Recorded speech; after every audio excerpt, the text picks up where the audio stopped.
The asteroid tumbled in slow rotation, its shadow falling across the Vorthan scout ship like a closing eyelid. Scout leader Drevin watched the rock pass and turned his attention back to the scanner grid. The Soli system was supposed to be empty. 200 years of Imperial records said so. A few rusted human mining stations, some debris from old conflicts, nothing more. The grid lit up in red. Drevin leaned forward in his command chair. The mass reading climbed. It kept climbing. His sensor officer, a young Vorthan named Kiln, made a strange sound in his throat. "Sir, this cannot be correct. The signature is larger than our flagship." "Run the scan again." "I have run it 3 times." Drevin tapped the console with one clawed finger. The Vorthan Imperium had ruled this part of the galaxy for 9,000 years. Their dreadnoughts were measured in kilometers. Their plasma cannons could split a moon. Humans, by contrast, built ships out of welded plates and stubborn pride. The Imperial reports called them charming, primitive, a curiosity to be studied, perhaps eventually swallowed. The scout ship drifted around the next asteroid. Drevin saw it. The thing in front of him was not charming. It hung in the dark space between 2 slow-spinning rocks, half hidden by the dust of a recent mining operation. It was longer than 3 Vorthan dreadnoughts placed end to end. Its hull was matte gray, the color of old steel left out in rain. There were no decorative carvings, no glowing crests, no banners of conquest, just plates, just gun ports, just engines large enough to move a small moon. Drevin counted weapon turrets. He stopped counting at 60.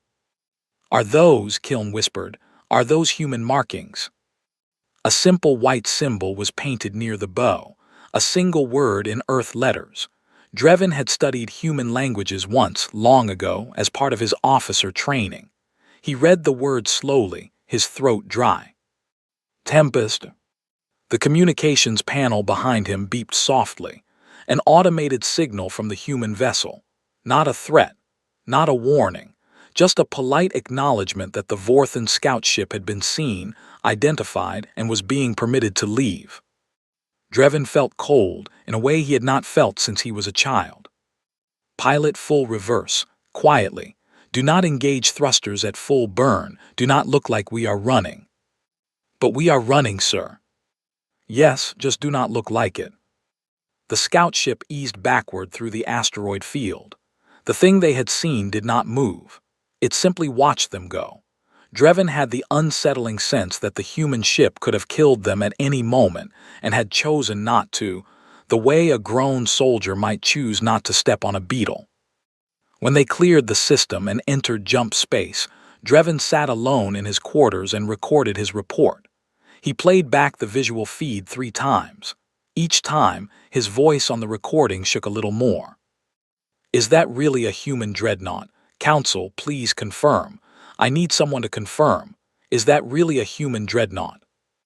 He sent the message on priority channel. The reply came within the hour. A Vorthan command vessel was being dispatched to verify his findings. Until then, he was to maintain silence on all standard frequencies. Drevin obeyed. He sat in the dark of his cabin and stared at the recording. The shape of the human ship was burned into his mind now. He noticed details he had missed in the first viewing. The hull plating overlapped in a strange pattern like fish scales. The gun turrets were not all the same.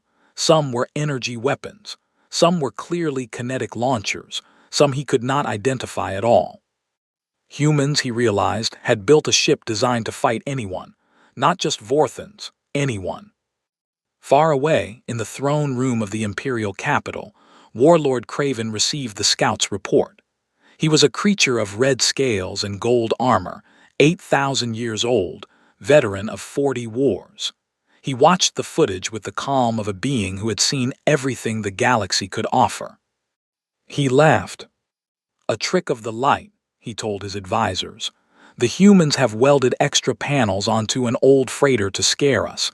It is theater." His advisors nodded, because that was what advisors did. Craven watched the footage a second time, alone, in his private chamber. He did not laugh. The human vessel in the recording was not an old freighter with extra panels. He could see the structural integrity of its hull. He could see the heat bloom of its reactor, even in the muted scoutship sensors. He could see the way it was positioned, half hidden but not fleeing, the posture of something waiting rather than hiding. He had spent 8,000 years killing things. He knew the posture of a predator when he saw one. Craven called the High Council into emergency session that same evening. He spoke briefly, without emotion, and laid out his recommendation.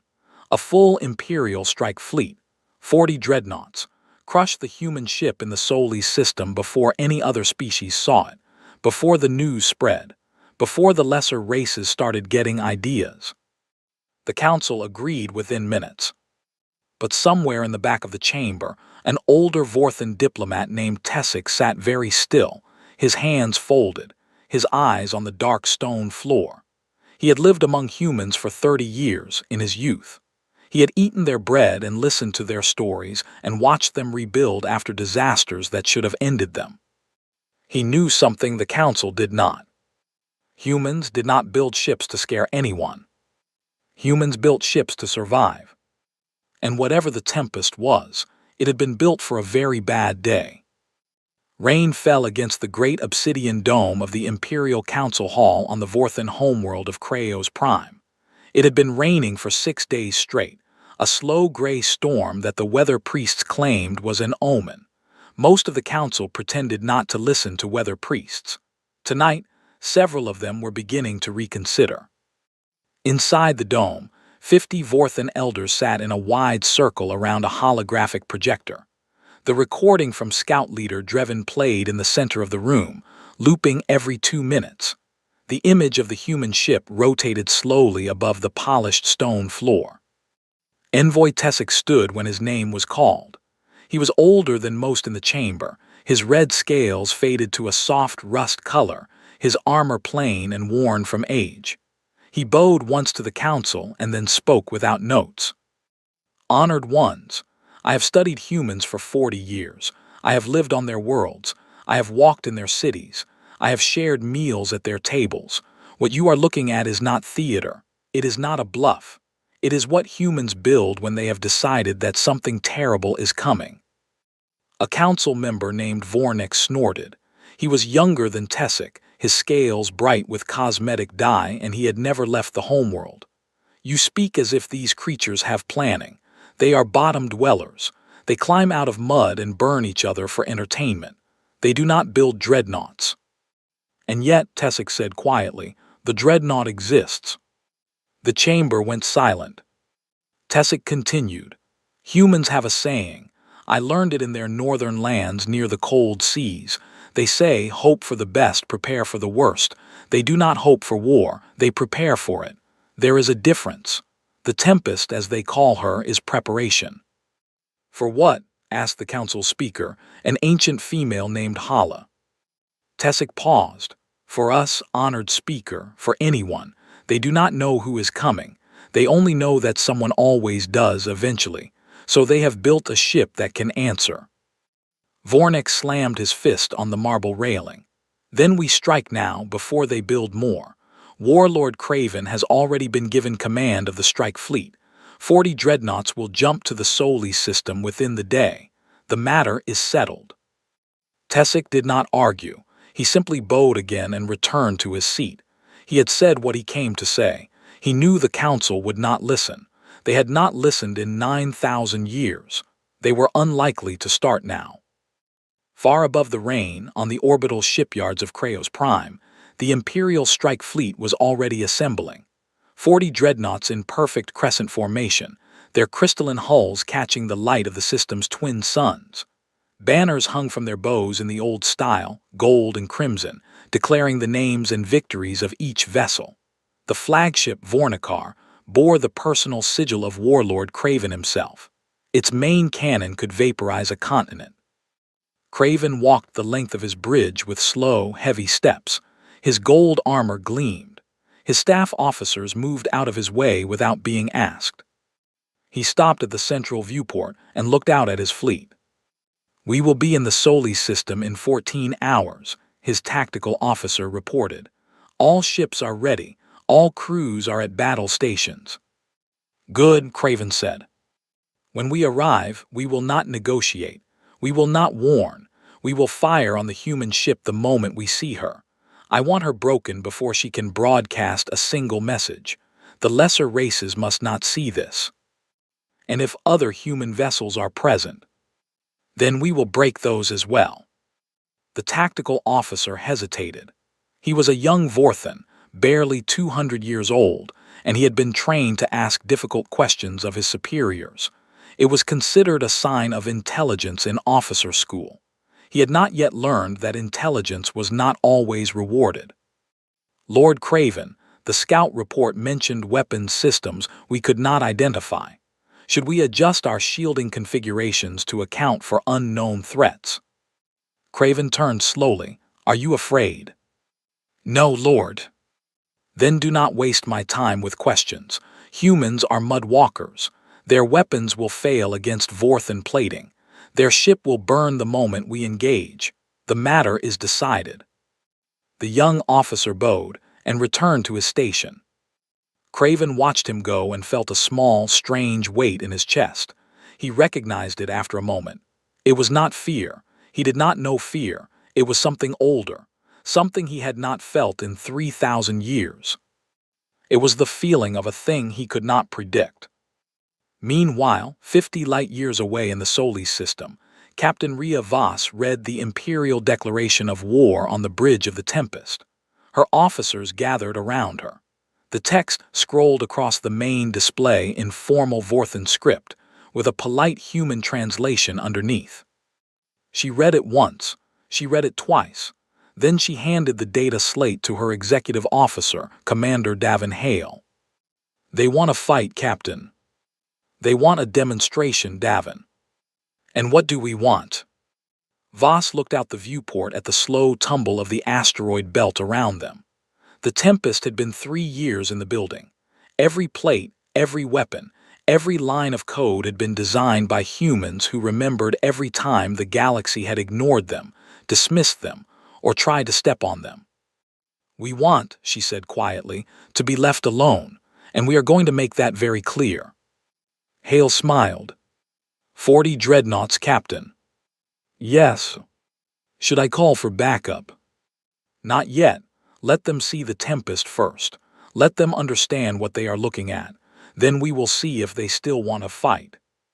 40 jump signatures bloomed in the void at the edge of the Solis system, each one a small tear in the fabric of space. The Vorthan strike fleet emerged in perfect crescent formation, dreadnoughts spaced exactly 2,000 kilometers apart, gun ports already open, shields already raised. It was the kind of arrival that had ended civilizations. The kind of arrival that made entire species surrender before a single shot was fired. The fleet's sensors scanned the system, expecting to find human reinforcements scrambling to defend their territory. Distress calls, civilian ships fleeing, the usual sounds of panic. There was nothing. The system was quiet.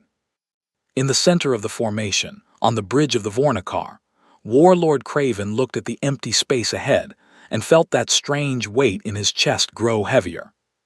Where are they? He asked. His tactical officer pointed at the main display. A single contact alone in the asteroid belt, not moving, not broadcasting, just sitting there. The Tempest. One ship, Lord, only one. Craven leaned forward. They sent one ship to face 40. Yes, Lord. He stared at the contact for a long moment. Then he laughed, loud and sharp, and his bridge crew laughed with him because that was what bridge crews did. The sound echoed off the crystalline walls of the Vornikar and made the young tactical officer flinch. Open a channel, Craven ordered. I want the human captain to hear my voice. The communications officer obeyed. The signal opened. Craven straightened in his command throne and spoke in the slow, formal tone of imperial conquest. Human vessel, this is Warlord Craven of the Vorthan Imperium. Your existence is an offense to galactic order. Surrender your ship, your crew, and your engineering data immediately. Refusal will result in your destruction." He waited. The reply came after a long pause. The voice on the channel was calm, female, almost bored. "This is Captain Rhea Voss of the human Dreadnought Tempest. We are not interested in surrender. We suggest you leave the Solis system. We will not ask twice." Craven smiled. He had been waiting for that. "Open fire," he said. 12 plasma lances erupted from the lead Vorthan dreadnoughts. Each lance carried enough energy to boil the oceans of a small planet. They crossed the void in seconds, perfectly aimed at the Tempest's hull, 12 burning lines of destruction converging on a single target. The Tempest did not move. It did not raise standard shields. It did not return fire. The plasma lances struck and dissipated. The energy spread across the Tempest's hull like rain hitting a window. There was no explosion, no flash, no buckling armor. The plasma simply dispersed, redirected somehow, channeled away from the ship's vital systems by something the Vorthan sensors could not identify. The Vornikar's bridge went silent. Craven stared at the display. His tactical officer made a small choking sound. "Lord," the officer whispered, "their hull, the energy, where did it go?"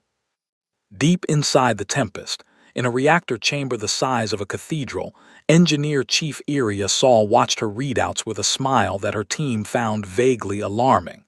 She was a small woman, dark-haired, her hands stained with conduit grease. She had been working on this moment for 6 years. "Phase 1 holding," she said into her comm. "Adaptive plating absorbed the strike at 93% efficiency.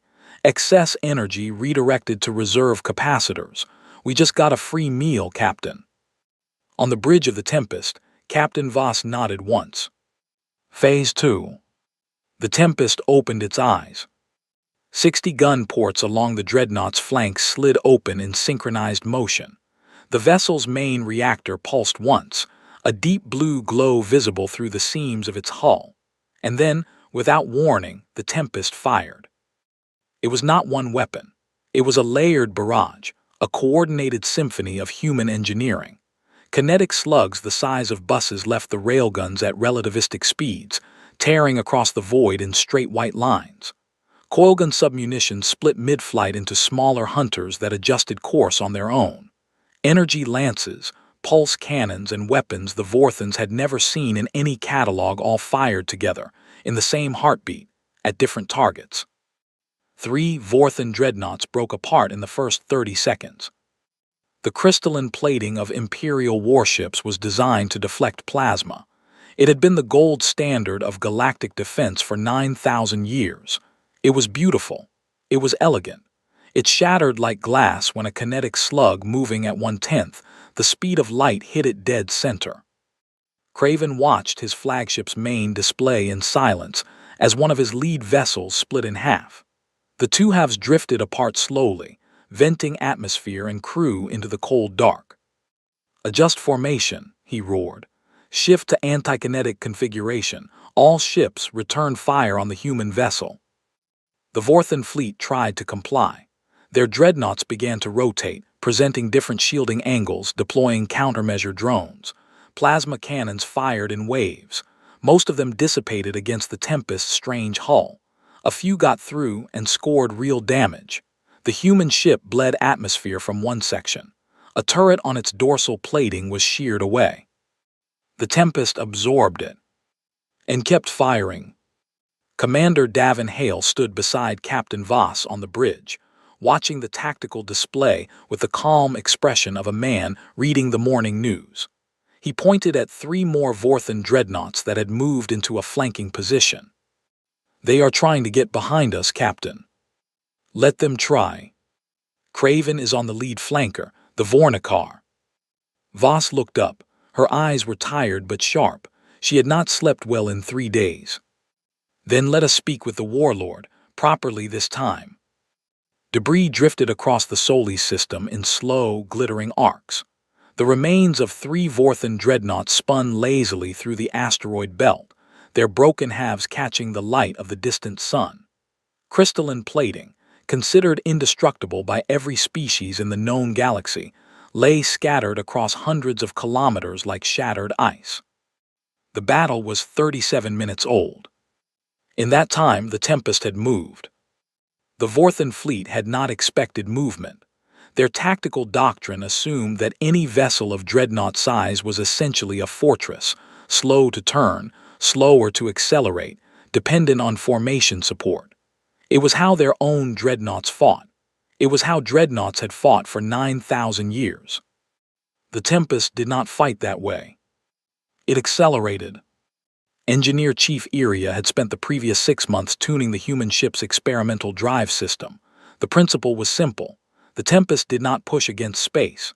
It folded space briefly around itself, slipping forward through gaps that lasted microseconds.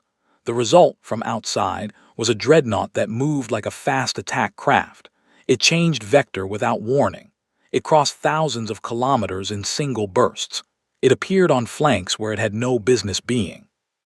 Vorthan gunnery officers, trained on doctrine that was older than most civilizations, simply could not track it. On the bridge of the Vornikar, Warlord Craven watched his fleet die in pieces.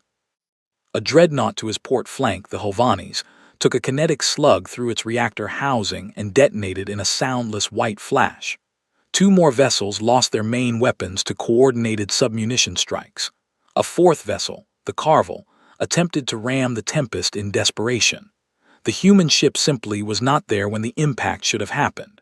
It was already 2,000 kilometers away, putting a railgun volley through the Carvel's exposed engine block. "Lord Craven," the tactical officer said, his voice unsteady. "We have lost 11 Dreadnoughts. 8 more are critically damaged. The remaining vessels are requesting permission to withdraw."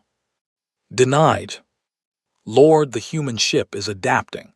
Every weapon configuration we attempt, it answers within minutes. It is learning our doctrine in real time." Craven turned slowly. "Then we will overwhelm it, order the remaining ships to converge on the Tempest, direct assault, maximum firepower. We will crush it with weight of numbers." The young tactical officer hesitated.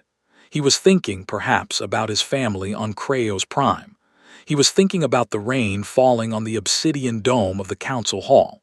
He was thinking that Envoy Tessic had been right, and no one had listened. "Yes, Lord," he said. The Vorthan fleet converged. Far away in the council chamber on Kraos Prime, the live battle feed played across every wall. 50 Vorthan elders watched in silence. Envoy Tessic sat in his usual place near the back, his hands folded, his eyes calm. He had stopped speaking hours ago. There was nothing left to say. Council member Vornek, who had snorted at Tessic's warnings only the day before, now stared at the feed with his mouth slightly open. He watched a Vorthan Dreadnought come apart at the seams as the Tempest delivered a perfectly placed kinetic strike to its main power conduit. He watched the human ship rotate and fire on a different target before the first one had even finished exploding. "How," Vornik said quietly to no one in particular, "how is this possible?" Tessic did not answer him. He did not need to. The answer was on the screen. Back in the Soli system, the Tempest danced. That was the only word the Vorthan officers could find for it later in their reports. The human ship danced through their formation like something out of a war legend. It pivoted. It accelerated. It fired in 3 directions at once, tracking different targets with different weapon systems. Its hull adapted in real time, redistributing armor plating, sealing breaches, rerouting power away from damaged sections. Craven understood, finally, what he was looking at. The Tempest was not a single warship. The Tempest was a platform, modular, self-repairing, designed to take damage and learn from it. Every plasma strike that hit its hull was being analyzed by onboard systems. Every Vorthan attack pattern was being cataloged. The longer the battle lasted, the better the Tempest got at killing his fleet. It was, in every meaningful sense, a survivor. He thought of Tessic's words, transmitted to him through the council relay before the battle. Hope for the best, prepare for the worst. The humans had prepared. They had prepared for 30 years quietly while the Imperium ignored them. They had taken every defeat, every dismissal, every contempt, and they had built it into steel. Craven looked at his tactical display. 14 of his dreadnoughts remained operational. The rest were debris. "Lord," the tactical officer said, "recommendation, withdraw and regroup. We can return with a larger fleet." Craven did not answer for a long moment. He thought about returning home in defeat. He thought about the council chamber, the rain, the eyes of 50 elders who had watched their war fleet crumble. He thought about his 8,000 years of victories, and he thought about how all of it would be measured against this single afternoon. "No," he said finally. "We finish this. Order the fleet to split. 12 ships will engage from the front. 2 will flank wide and attack from the human ship's blind spot. We will catch it between 2 firing lines." "Lord, the Tempest does not appear to have a blind spot." "Every ship has a blind spot. Find it." The tactical officer relayed the orders. 2 Vorthan dreadnoughts peeled away from the main formation and looped wide through the asteroid belt, attempting to circle the human vessel. Their movement was careful, slow, designed to avoid the Tempest's sensor arc. On the bridge of the Tempest, Captain Voss watched the 2 flanking ships move on her display. She did not seem surprised. She seemed, if anything, mildly amused. "Davin," she said quietly. "Captain, I have been watching Vorthan tactical doctrine for 2 years." Hale smiled. "Then they are exactly where you wanted them." The 2 flanking dreadnoughts moved through the asteroid belt with the care of hunters approaching a wounded animal. Their captains, Vorthan veterans with hundreds of years of combat experience between them, kept their thrusters at minimum burn. They used the larger asteroids for cover. They masked their reactor signatures. Every doctrine in the Imperial War Manual told them this was how you killed a target that had eyes only on its front. What the doctrine did not tell them was what to do when the target had been waiting for them. Captain Voss had studied the Vorthan flanking maneuver for 18 months. She had watched recordings of it in old Imperial archives, recovered by human intelligence operatives at significant cost. She had run simulations against it 312 times. She had personally designed the Tempest sensor array to detect it. The 2 flanking dreadnoughts thought they were invisible. The Tempest had been tracking them since they peeled off from the main formation. "Targeting solution complete," Commander Hale reported. "Both flankers in optimal firing position." "Fire." The Tempest's dorsal railguns rotated in a single fluid motion. They had been pointed forward. Now they were pointed up and back, angled through gaps in the asteroid field that no Vorthan officer had thought to consider as firing lanes. The railguns discharged in a single coordinated volley. 8 kinetic slugs traveling at relativistic speeds crossed the asteroid belt in less than a second.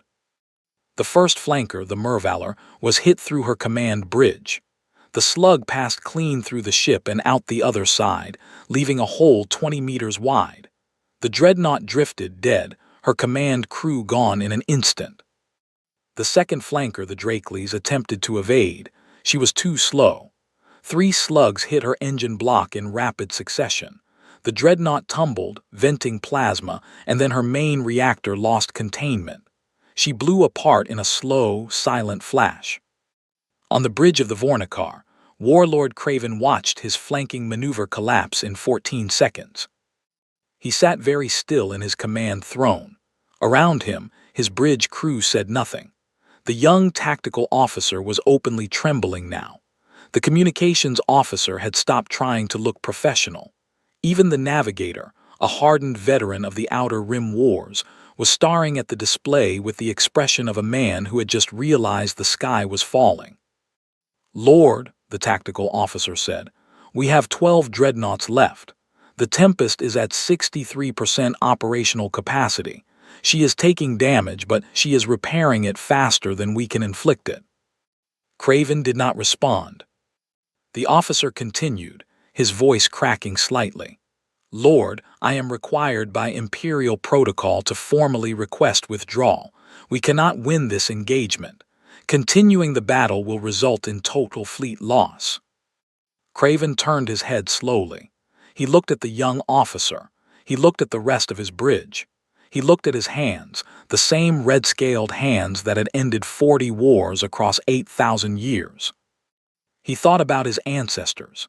He thought about the great Vorthan conquerors of old, the warlords whose statues lined the imperial avenues. He thought about what they would do, faced with a single ship that had broken 28 of their dreadnoughts. He thought, perhaps for the first time in his long life, that they had never faced a ship like the Tempest. "Open a channel to the human captain," he said quietly. The communications officer obeyed. On the bridge of the Tempest, Captain Voss received the incoming signal. She tilted her head slightly, the way a person does when they are mildly surprised but not unhappy about it. "Put him through, Davin." The channel opened.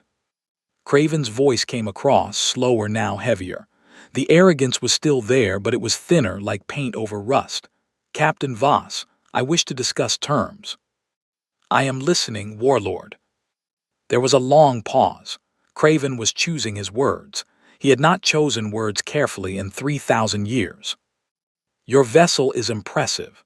I will not pretend otherwise. But the Imperium has resources you have not yet seen.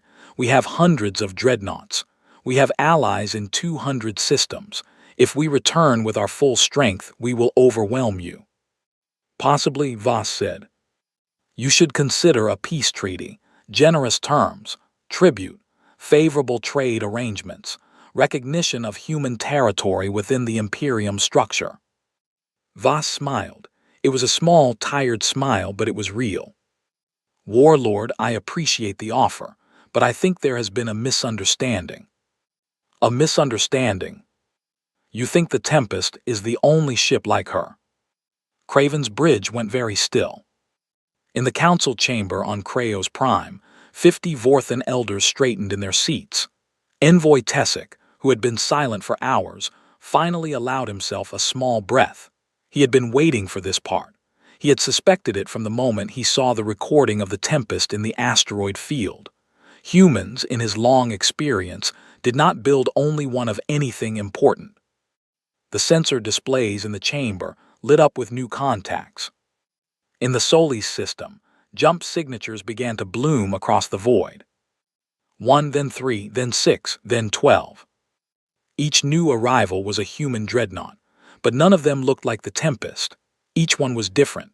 Different hulls, different weapon configurations, different drive systems. Some were squat and heavily armored. Some were long and sleek, built for speed.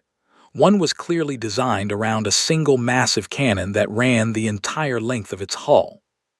They had been built by different colonies, different shipyards, different teams of human engineers, working in parallel for years, sharing data but pursuing their own ideas. The Tempest was simply the first one to be deployed. Craven stared at the display. His 12 remaining dreadnoughts were now facing 13 human vessels. He understood at last what Tessic had tried to tell the Council. Humans did not prepare for one war. They prepared for every war. Silence held the Solis system for a long, strange moment. The Vorthan dreadnoughts hung in the void with their guns still hot from the battle. Across from them, the Tempest waited, scarred but whole. Behind her, 12 more human vessels held position in a wide arc, each one different, each one deeply unsettling in its own particular way. No one fired. It was the first time in 9,000 years that an Imperial fleet had been outnumbered by a force it could not classify. On the bridge of the Vornikar, Warlord Craven did not move. He had stopped speaking. His tactical officer, his communications officer, his navigator, all of them watched him in silence. They were waiting for an order. They did not know which order they were hopping for. In the council chamber on Kraos Prime, the rain had stopped. The first thin light of dawn was beginning to push through the obsidian dome. 50 Vorthan elders watched the live feed from Solis with expressions that ranged from disbelief to outright horror. Council member Vornik had not spoken in over an hour. The council speaker, Ancient Hala, sat with her eyes closed. Envoy Tessic stood quietly and walked to the central podium. No one stopped him. He was the only person in the chamber who did not look afraid. "Honored ones," he said gently, "it is time to listen." In the Solis system, Captain Voss spoke again on the open channel. Her voice was calm. There was no triumph in it. There was only a kind of patient finality, the tone of a person who had been waiting a very long time to say a very simple thing.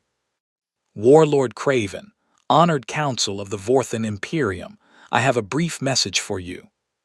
Every Vorthan in the chamber, on the fleet, on the homeworld listened. "Humanity does not want your empire. We do not want your worlds. We do not want your tribute. We do not want a seat on your council.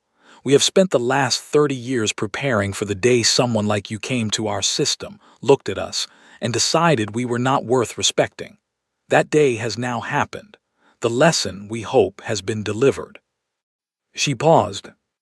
"You may keep your empire, you may keep your titles, you may keep your 9,000 years of history, but you will leave humanity alone.